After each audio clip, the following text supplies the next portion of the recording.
This is the scene in Beirut early on Saturday. Locals reported at least 7 Israeli strikes in a neighbourhood of the Lebanese capital seen as a stronghold of the Iranian-backed Hezbollah militia. Israel has repeatedly called on the population here to leave the area. More destruction further south in the city of Tyre. The Lebanese national news agency, NNA, reported extensive destruction of homes and shops there. Reports say the city, which is normally home to 100,000 people, is largely deserted now. The Israeli army says it has hit 3,500 targets in Lebanon since it started responding to rocket fire from Hezbollah. Israel has come under further rocket and missile attack from Hezbollah and from Iran. Here, a missile is intercepted on the outskirts of Jerusalem. And emergency services responded to a missile strike in the central city of Bnei Brak. 1 man was reported injured. I'd like to welcome Simon Mabon, professor of international politics at the School of Global Affairs at Lancaster University. Professor, it's good to see you. Thank you for having me. Our report ended with mention of a missile hitting central Israel.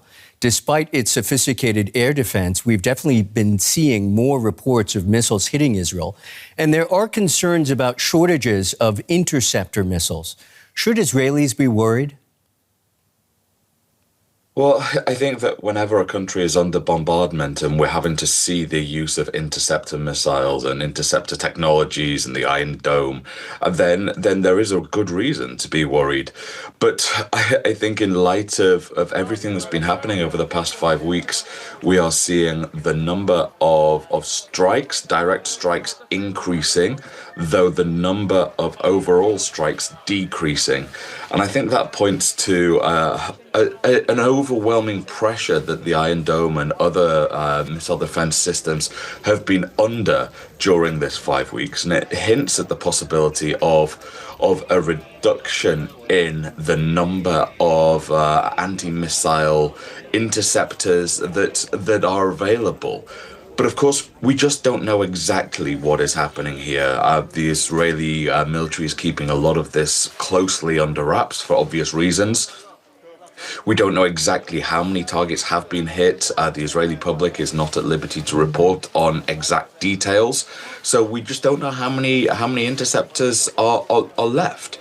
And so that makes it difficult to speculate. But what we do know is that the number of strikes that are hitting Israeli targets is increasing, even though the number of overall strikes is decreasing. Without question. We've seen Israel move from a prolonged campaign in Gaza to strikes in Iran and now operations in Lebanon again. Give us some perspective, because to many, it looks like a continuous war with no end in sight rather than a series of separate conflicts. Yeah, I think in part that paints a picture of the complex nature of geopolitics in the contemporary Middle East. It paints the picture of how a number of these different arenas have become intertwined and interlinked. And there are, of course, complex relationships between what is happening in Gaza with Hamas, for example, and the Houthis in Yemen, and the Islamic Republic through its provision of support for Hamas, and Hezbollah through its expressions of solidarity for Hamas.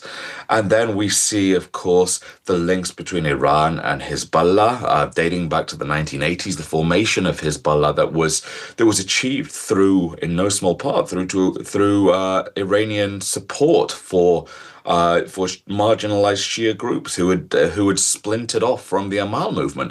So there are, of course, complex relationships that we can start to see between these different arenas of conflict.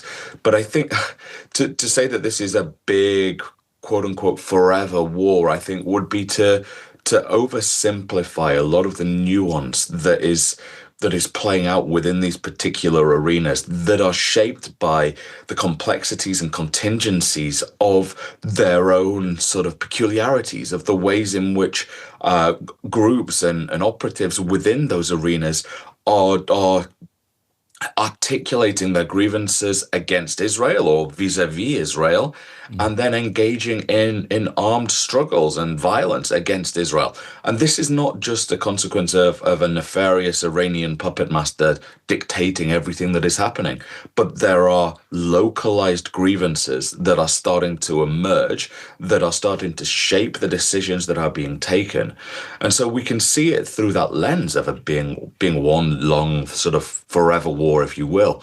But I think that misses some of the granularity of what is happening in these arenas. And that makes it an incredibly difficult and complex picture for Israeli strategists to try and fight all these wars all at once. Simon Mabon, many, many thanks. Thank you.